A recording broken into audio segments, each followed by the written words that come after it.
Hello everyone, this is Neo, or female topspin.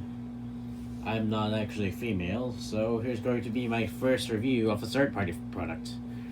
And it's Shockwave. Hopefully this will be a better edited and not that much crappy video. Nice artwork of Shock. Oh sorry, I meant Laserwave. Nice look at the mecha in the box. Another image of Laserwave and the mech. Beautiful product shots of the toy are on the back. As you can see, he has two guns that are supposed to be on the drone, but since those things are the same ports, then you can use them. Shockwave Laserwave in a pose, and him in his laser gun mode. Changing my set of location, now we're at this point. Now let's take a look at the figure proper. First of all, let's look at the proportions of this figure.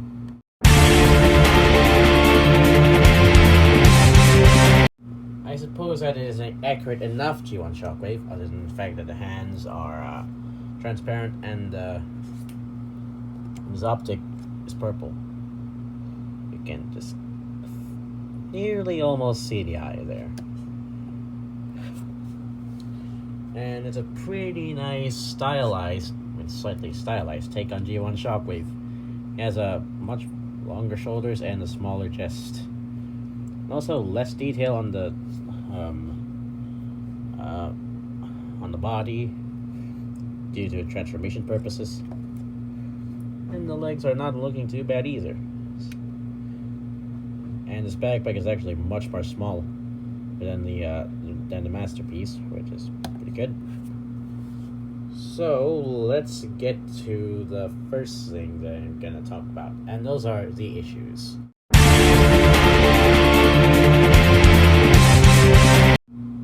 So my first issue is that the fact that this part here just next to no effort pops off, and this is the final issue.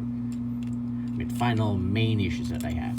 Maybe this is my copy, I don't know. If it is, then well, I guess yours are better. If it's not, then well, I don't know what is going on. Get back in there.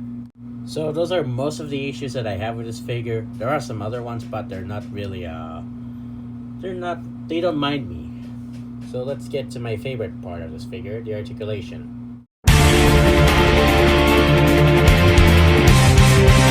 First point of articulations is that the fact that Laserwave has a ball jointed head. Plug this thing away. Don't keep it like that. We're like, no, not again. Falling off. Unlock that so you can have a waist rotation. Hinge joint, ball joint here, so you can raise the arms. Not really all the way up, but at least enough it's not parallel to the ground. Using the other arm so that the hose doesn't get in the way. We got full rotation. Rotation at the lower arm, which is nicely tight. A single jointed elbow, which bends quite at least a little bit farther than 90 degrees. Hinge joint over here, and rotational joint at the wrist. This part here is for transformation. Side skirt just can move out, allowing the ball jointed hips to go that far, which is the full split. Can move back this far. Nope. Can move back this far. Not really all the way out, since this part is getting in the way. Forwards. About that far. And let's just close this back up. Not really close, but keep it near close, but not really. Thigh rotation, which is all the way around. Two knee joints, one of which is very tight, and the other one transformation joint, which goes. That's all you can really ask for. It's very tight, but yep, there we go. Goes this far, which is quite good. This part just goes back in nicely. And then the final part of the articulation, the foot.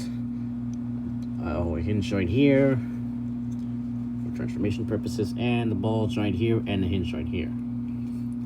So, nice toe bend, and really far downwards, and not really that great of a pivot, since it's blocked by these.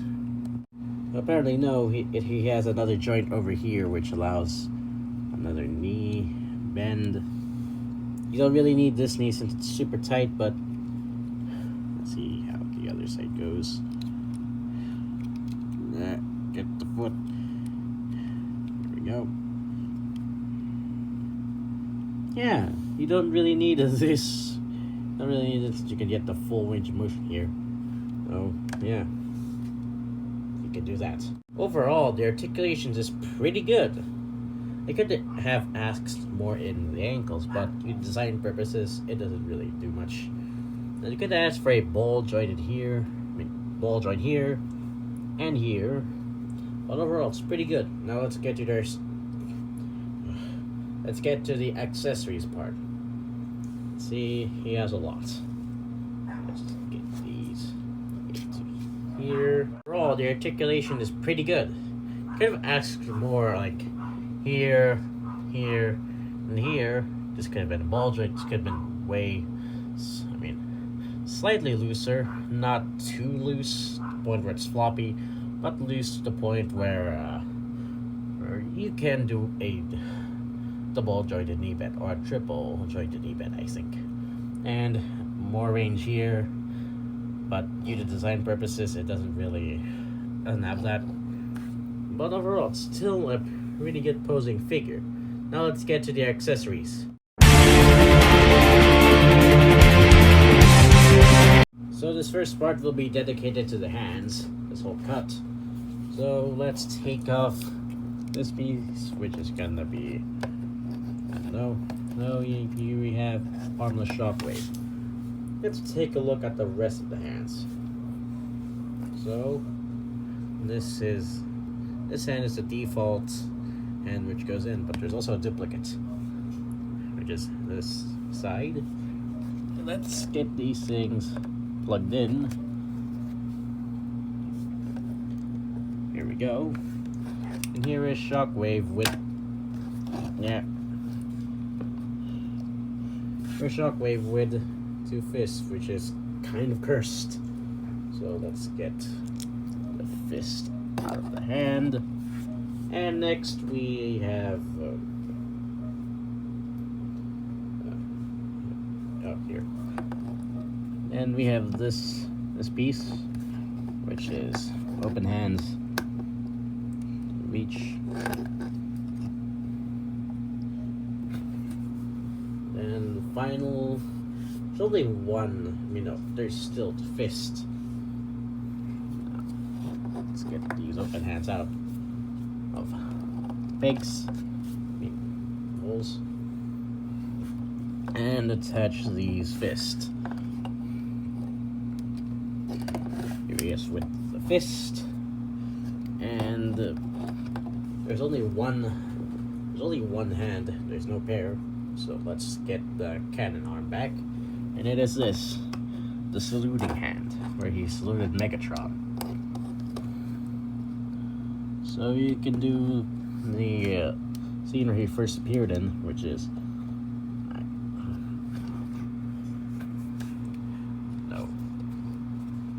okay.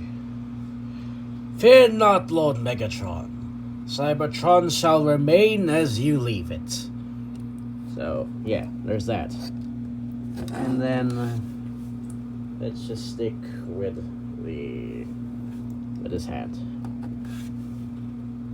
That was itchy. So here we go. As you can see, he has a good amount of hands. I would have preferred for a more articulated pair of hands, but they're pretty small, so that's justifiable. Now let's move on to the other part of the accessories, which is about this little guy, which is hidden here. So let's talk about this little mech dude. He has a lot of ports 3 here on the back, 2 on each arm, and 2 on each leg. Well, let's get the first part, which are 2 cannons. You can store them anywhere, but the manual and the box shows that you have to put them in the back. So here he is with those little cannons. And you have 2 of these claws, which just attach on here.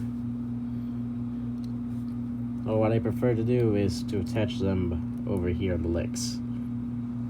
There are 2 handles. And one thing I really found out that very cool is the fact that you can replace the hand with this. Not really replaces, put it here, but it replaces the. This is now where he holds things. It's more of a clamp. It's pretty tight to get out. You don't want to.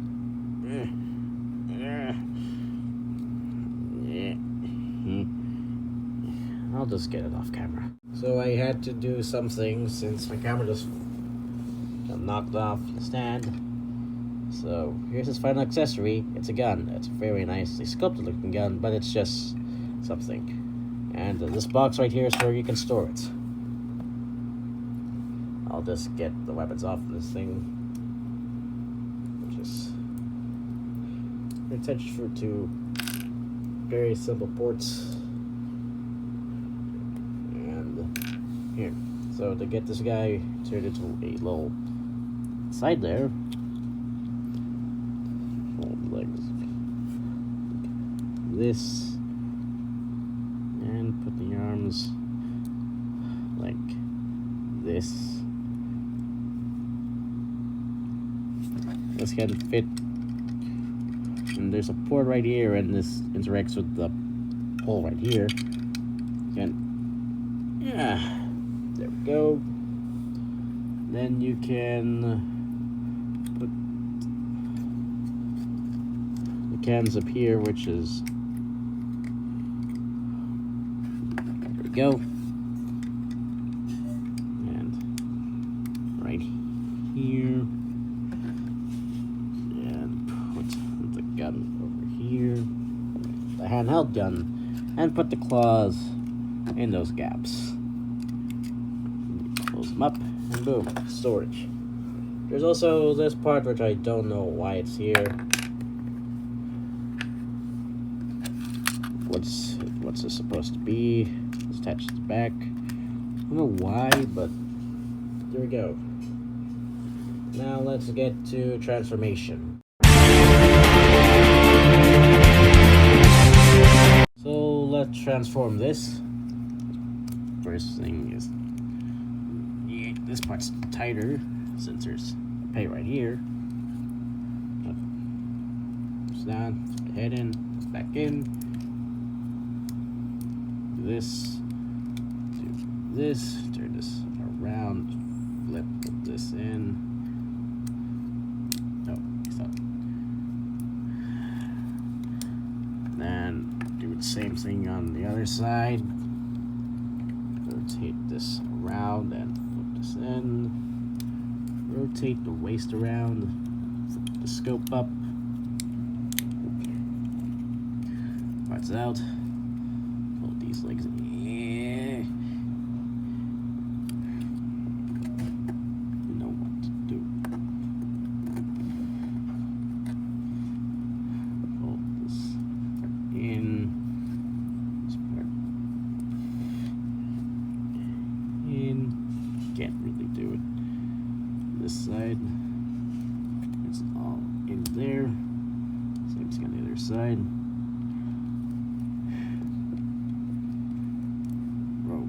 You have to rotate the leg around first. Or just a pop. It's hard to get out. It's so hard to get out. This part. Oh, you have to do this part.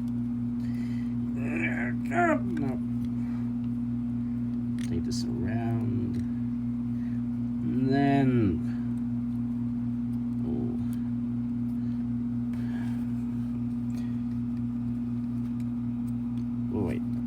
forgot to mention. Fold this in. Fold this in. There we go. Really. Oh god. Fold this like in there. There we go. Do the same thing on the other side. Knee joint is just there. It's bending. This leg in. There we go. Close these panels.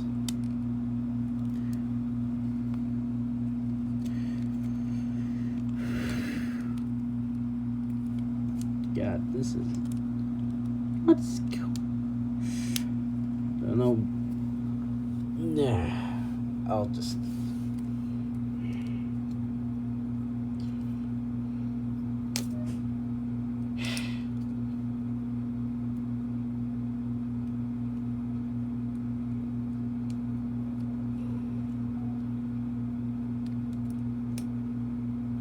Right, fold this in, and then plug these things together. There we go. Maybe. Yep, you should extend those. And flip. And then, right in there. For some reason, this part doesn't really want to go in there. There we go. Then this, and then rotate the waist.